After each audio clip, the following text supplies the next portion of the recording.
ಪೂರ್ಣ ಪದ್ಮ art and ಡಿಶಸ್ಗೆ ನಿಮಗೆಲ್ಲ ಸ್ವಾಗತ. ನಾನು ನಿಮ್ಮ ಅನ್ನಪೂರ್ಣ ಜಗದೀಶ್. ಇವತ್ತಿನ ದಿವಸ ಸಂಕ್ರಾಂತಿ ಎಳ್ಳಿನ ಲಡ್ಡು ಮಾಡೋದನ್ನು ತೋರಿಸ್ತಿದ್ದೀನಿ. ಎಲ್ಲರಿಗೂ ಎಳ್ಳು ತಿನ್ನೋಣ ಅನ್ನಿಸ್ತಾ ಇರುತ್ತೆ, ಆದರೆ ಆ ಕೊಬ್ಬರಿ ಎಲ್ಲ ಬಾಯಲ್ಲಿ ಸಿಕ್ಕಾಕೊಳ್ಳುತ್ತೆ ಅಂತೆಲ್ಲ ಕೆಲವ್ರಿಗೆ ಇಷ್ಟ ಇರಲ್ಲ. ಮತ್ತು ವಯಸ್ಸಾದವ್ರಿಗೂ ಅಷ್ಟೇ, ಮನೆಯಲ್ಲಿ ಕಂಟಿನ್ಯೂಸ್ ಆಗಿ ಎಳ್ಳನ್ನು ನೋಡ್ತಾ ಇರ್ತಾರಲ್ವ, ಸಂಕ್ರಾಂತಿ ಹಬ್ಬದಲ್ಲಿ ಎಲ್ಲರಿಗೂ ಕೊಡೋದು ಎಲ್ಲ, ಅವಾಗ ಅವ್ರಿಗೆ ತಿನ್ನೋಕ್ಕೆ ಆಸೆ ಆಗುತ್ತೆ. ಆದರೆ ಹಲ್ಲುಗಳು ಗಟ್ಟಿ ಇರಲ್ಲ, ಮತ್ತು ಎಲ್ಲ ಸಿಕ್ಕಾಕೊಳ್ಳುತ್ತೆ ಅನ್ನೋ ಒಂದು ಭಯ ಇರುತ್ತೆ ಅವರಿಗೆ. ಅದರಿಂದ ಅವ್ರಿಗೂ ಇಷ್ಟ ಆಗಲ್ಲ ನೋಡಿ. ಅದರಿಂದ ಸೀನಿಯರ್ ಸಿಟಿಸನ್ಸ್ಗೂ ಆಗುತ್ತೆ, ಮಕ್ಳಿಗೂ ಆಗುತ್ತೆ. ಒಂಥರ ಪ್ರೋಟೀನ್ಸ್ ಲಡ್ಡು ಅಂತಲೇ ಕರಿಬೋದು. ಎಳ್ಳು ನೋಡಿ, ಮಿಕ್ಕಿರೋದು ಎಳ್ಳು ಮಿಕ್ಕುತ್ತೆ ಅಂತಲ್ಲ, ಸ್ವಲ್ಪ ಜಾಸ್ತಿನೇ ಮಾಡಿಕೊಂಡ್ರೆ ನಿಮಗೆ ಈ ಥರನೂ ಮಾಡ್ಬೋದು. ಅದಕ್ಕೆ ಯಾಲಕ್ಕಿ ಪುಡಿ, ಸ್ವಲ್ಪ ತುಪ್ಪ, ಇಷ್ಟು ಇಟ್ಕೊಂಡಿದ್ದೀನಿ ಅಷ್ಟೇ. ತುಪ್ಪ 1 ಸ್ಪೂನ್ನಷ್ಟು ಸಾಕು. ಇದನ್ನು ಫಸ್ಟು ಮಿಕ್ಸರ್ ಹಾಕ್ಕೊಂಡ್ಬಿಟ್ಟು ಗ್ರೈಂಡ್ ಮಾಡ್ಕೊಂಡ್ಬಿಡ್ತೀನಿ. ಆದಷ್ಟು ಸಾಫ್ಟಾಗೂ ಮಾಡ್ಬೋದು, ಇಲ್ಲ ತರ್ತರಿಯಾಗೂ ಮಾಡ್ಬೋದು, ನಿಮ್ಗೆ ಹೇಗೆ ಇಷ್ಟನೋ ಹಾಗೆ. ಇದನ್ನು ಮಾಡಿಕೊಂಡು ನಿಮಗೆ ತೋರಿಸ್ತೀನಿ ನೋಡಿ. ಈ ಥರ ನಾನು ಮಿಕ್ಸರ್ ಜಾರ್ಗೆ ಹಾಕಿಬಿಟ್ಟು ಗ್ರೈಂಡ್ ಮಾಡಿ ಇಟ್ಕೊಂಡಿದ್ದೀನಿ. ತುಂಬ ನುಣ್ಣಗೇನು ಮಾಡಿಲ್ಲ, ಸ್ವಲ್ಪ ತರ್ತರಿಯಾಗಿ. ತರ್ತರಿ ಇದ್ರೇನು ಇದು ತಿನ್ನೋವಾಗ ತುಂಬ ಟೇಸ್ಟು ತುಂಬ ಚೆನ್ನಾಗಿರುತ್ತೆ ನೋಡಿ. ಈಗ ಇದಕ್ಕೆ ನಾನು 1 ಸ್ಪೂನ್ನಷ್ಟು ಯಾಲಕ್ಕಿ ಪುಡಿ, ಅಂದರೆ ನಾನು ಫಸ್ಟೇ ಯಾಲಕ್ಕಿ ಪುಡಿಗೆ ಒಂಚೂರು ಸಕ್ಕರೆ ಬೆರೆಸಿ ಪೌಡ್ರ್ ಥರ ಮಾಡಿ ಇಟ್ಕೊಂಡ್ಬಿಟ್ಟಿರ್ತೀನಿ. ಯಾವಾಗ ಬೇಕೋ ಆವಾಗ ಈಸಿಯಾಗಿ ನೀವು ಅದನ್ನು ಬಳಸ್ಬೋದು ನೋಡಿ. ಈ ಥರ ಇದನ್ನು ಮಿಕ್ಸ್ ಮಾಡ್ಕೊಳ್ಳಿ ಎಲ್ಲನೂ. 2 ಸ್ಪೂನ್ನಷ್ಟು ತುಪ್ಪ ಕಾಯಕ್ಕೆ ಇಟ್ಟಿದ್ದೀನಿ. ನಿಮ್ಗೆ ಗೊತ್ತಾಗುತ್ತೆ ನೋಡಿ ನಾನು ಎಷ್ಟು ತುಪ್ಪ ಇಟ್ಟಿದ್ದೀನಿ ಅನ್ನೋದು.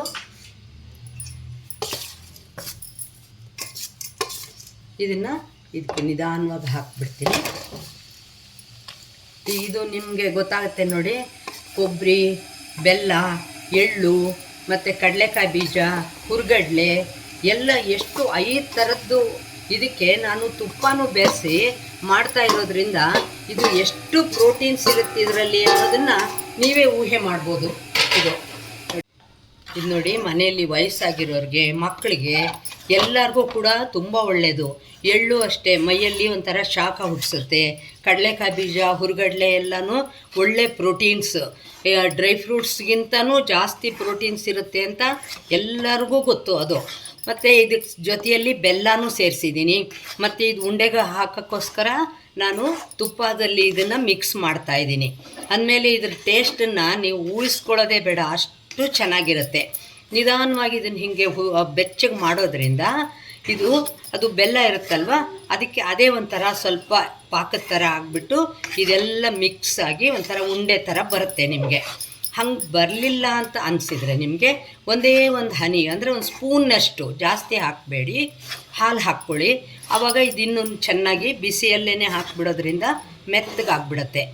ಇದು 1 ತಿಂಗಳಲ್ಲ 2 ತಿಂಗಳಿಟ್ಟರೂ ಕೂಡ ಕೆಡಲ್ಲ, ಏಕೆಂದರೆ ನಾನು ಚೆನ್ನಾಗಿ ಬೆಚ್ಚಗೆ ಮಾಡಿಬಿಟ್ಟಿದ್ದೀನಲ್ವ ಅದನ್ನು, ಅದರಿಂದ ಇದು ಕೆಡಲ್ಲ. ವಯಸ್ಸಾದವ್ರಿಗಂತೂ ಎಷ್ಟು ಖುಷಿಯಾಗುತ್ತೆ ಗೊತ್ತಾ, ಈ ಥರ ಒಂದು ಉಂಡೆ ನೀವು ಮಾಡಿಟ್ಬಿಟ್ರೆ, ಅಯ್ಯೋ ಇದು ನನಗೋಸ್ಕರ ಮಾಡಿದ್ದಾರೆ ಅನ್ನೋದು ಒಂದು ಅವರಿಗೆ ಮನಸ್ಸಲ್ಲಿ ಖುಷಿ ಕೊಡುತ್ತೆ. ಆಮೇಲೆ ಅಯ್ಯೋ ಎಳ್ಳು ಬರೀ ನೋಡ್ತಾ ಇರ್ತಾರಲ್ವ, ತಿಂದರೆ ಅವರಿಗೆ ಅದು ಬಹಳ ಖುಷಿಯಾಗುತ್ತೆ. ಮಧ್ಯಾಹ್ನದ ಊಟ ಆದಮೇಲೆ ಅಥವಾ ಸಂಜೆ ಸ್ನ್ಯಾಕ್ಸ್ ಜೊತೆ ಒಂದು ಉಂಡೆ ಥರ ಅವ್ರು ತಿಂದರೆ ಅವ್ರಿಗೂ ಪ್ರೋಟೀನ್ಸ್ ಎಲ್ಲನೂ ಸಿಕ್ಕಂಗಾಗತ್ತೆ. ಮಕ್ಳಿಗೂ ಅಷ್ಟೇ, ನೀವು ಡಬ್ಬಿಯಲ್ಲಿ ಹಾಕಿದರೆ ಅವ್ರು ಏನೋ ಒಂದು ಉಂಡೆ ಕೊಟ್ಟಿದ್ದಾರೆ ಅನ್ನೋ ಥರ, ಸ್ವೀಟ್ ಕೊಟ್ಟಿದ್ದಾರೆ ಅನ್ನೋದು ಖುಷಿಯಾಗುತ್ತೆ ನೋಡಿ. ಇದು ಹೀಗೆ ಮಾಡ್ತಾ ಇರ್ತೀನಿ. ಇದು ಆರಬೇಕು ಉಂಡೆ ಮಾಡೋಕ್ಕೋಸ್ಕರ. ನಾನು ಆವಾಗ ನಿಮಗೆ ಒಂದೇ ಒಂಚೂರು ಹಾಲು ಹಾಕ್ಕೊಳ್ಳೋದನ್ನ ತೋರಿಸ್ತೀನಿ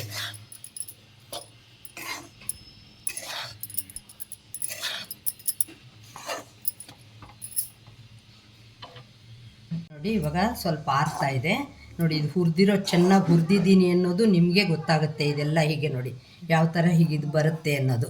ಇದನ್ನು ಹೀಗೆ ಇಟ್ಕೊಂಡು ನೋಡಿ, ಹಾಲಂತೂ ನಾನು ಸುಮ್ಮನೆ ಒಂದು ಸಣ್ಣ ಕಪ್ಪಲ್ಲಿ 2 ಸ್ಪೂನ್ನಷ್ಟು ಇಟ್ಕೊಂಡಿದ್ದೀನಿ ಅಷ್ಟೇ, ಅದಕ್ಕಿಂತ ಜಾಸ್ತಿ ಹಾಕಬೇಡಿ ನೋಡಿ. ಇದು ಮತ್ತೆ ಮಿಕ್ಸ್ ಮಾಡಿಬಿಡಿ. ಎಲ್ಲ ಸ್ವಲ್ಪ ಬೆಚ್ಚಗಾಗಿದೆ ಅಷ್ಟೇ ಇವಾಗ.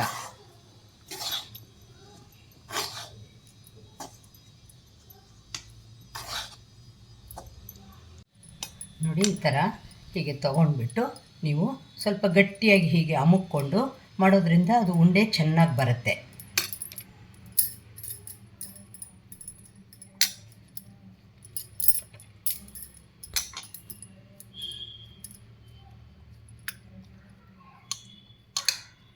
ನೋಡಿ ಎಷ್ಟು ತುಂಬಾ ಚೆನ್ನಾಗಿದೆ. ಬೇಸನ್ ಉಂಡೆಗಿಂತನೂ ಟೇಸ್ಟು ಚೆನ್ನಾಗಿರುತ್ತೆ ಇದು. ರವೆ ಉಂಡೆ ಬೇಸನ್ ಉಂಡೆ ಅಲ್ಲದೆ ಇದೊಂಥರ ಬೇರೆ ಥರ ಟೇಸ್ಟ್ ಇರುತ್ತೆ. ಯಾಕೆಂದರೆ ಇದಕ್ಕೆ ನಾವು ಬೇರೆ ಬೇರೆ ಇದನ್ನು ಹಾಕಿದ್ವಲ್ವ, ಕಡಲೆಕಾಯಿ ಬೀಜ ಎಲ್ಲ, ಹುರ್ಗಡ್ಲೆ, 5 ಥರ ಅಂದರೆ ಒಂಥರ ಇದನ್ನು ಪ್ರೋಟೀನ್ಸನ್ನು ಸೇರಿಸಿದ್ದೀವಿ ಅಂತ ಅನಿಸುತ್ತೆ ಇದಕ್ಕೆ. ನೋಡಿ, ನೀವು ಆರಾಮಾಗಿ ಮಾಡ್ಕೋಬೋದು, ಏನೂ ಕಷ್ಟ ಇಲ್ಲ. ಮತ್ತು ನೆನೆಸ್ಕೊಂಡಾಗ ರೆಡಿ ಮಾಡ್ಕೋಬೋದು ಇದನ್ನು ನೀವು. ಇವಾಗಂತೂ ಸಂಕ್ರಾಂತಿ ಟೈಮ್ನಲ್ಲಿ ಎಳ್ಳು ಎಲ್ಲ ಕಡೆಯೂ ಸಿಗುತ್ತೆ. ಒಂದು ಪ್ಯಾಕೆಟ್ ತಂದು ಈ ಥರ ರೆಡಿ ಮಾಡಿಟ್ರೆ ಒಳ್ಳೆ ಪ್ರೋಟೀನ್ಸ್ ಫುಡ್ಡು ಮಾಡ್ದಂಗೆ ಆಗುತ್ತೆ. ನೋಡಿದ್ರಾ, ಸಂಕ್ರಾಂತಿ ಹಬ್ಬಕ್ಕೆ ರೆಡಿ ಮಾಡಿರೋ ಎಳ್ಳಿನ ಲಡ್ಡು ಎಷ್ಟು ಚೆನ್ನಾಗಿ ಆಗ್ತಾಯಿದೆ. ಇದಕ್ಕೆ ಬೇರೆ ನಾನು ಯಾವುದೇ ಥರದ ಗೋಡಂಬಿ, ಬಾದಾಮಿ ಎಲ್ಲ ಏನೂ ಹಾಕಿಲ್ಲ. ಯಾಕೆಂದರೆ ಇದರಲ್ಲೇ ಕಡಲೆಕಾಯಿ ಬೀಜ ಎಲ್ಲ ಹಾಕಿದ್ದೀವಲ್ವ ನಾವು, ಅದಕ್ಕೆ ಅದನ್ನು ಸಪ್ರೇಟಾಗಂತೇನು ನಾನು ಹಾಕಿಲ್ಲ. ನೋಡಿ ಎಷ್ಟು ಚೆನ್ನಾಗಿ ಉಂಡೆ ರೆಡಿ ಆಗ್ತಾಯಿದೆ ಅಲ್ವಾ. ಏಲಕ್ಕಿ ಪುಡಿ ಹಾಕಿರೋದ್ರಿಂದ ಗಮ್ಮಂತ ಸ್ಮೆಲ್ಲು ಬರ್ತಾಯಿದೆ. ಇದು ನೀವು ರೆಡಿ ಮಾಡ್ತೀರಾ ಅಂತ ಅಂದ್ಕೊಂಡಿದ್ದೀನಿ. ಇನ್ನೂ ತನಕ ನನ್ನ ಚಾನಲ್ಗೆ ಸಬ್ಸ್ಕ್ರೈಬ್ ಮಾಡ್ಕೊಳ್ಳದೆ ಹೋದರೆ ಸಬ್ಸ್ಕ್ರೈಬ್ ಮಾಡಿಕೊಂಡು ಲೈಕ್, ಶೇರ್, ಕಾಮೆಂಟ್ ಮಾಡೋದನ್ನು ಕೂಡ ಮರಿಬೇಡಿ. ಇದೇ ವಿಡಿಯೋನ ನಾನು ಫೇಸ್ಬುಕ್ಕು, ಇನ್ಸ್ಟಾಗ್ರಾಮ್ನಲ್ಲೂ ಅಪ್ಲೋಡ್ ಮಾಡ್ತೀನಿ.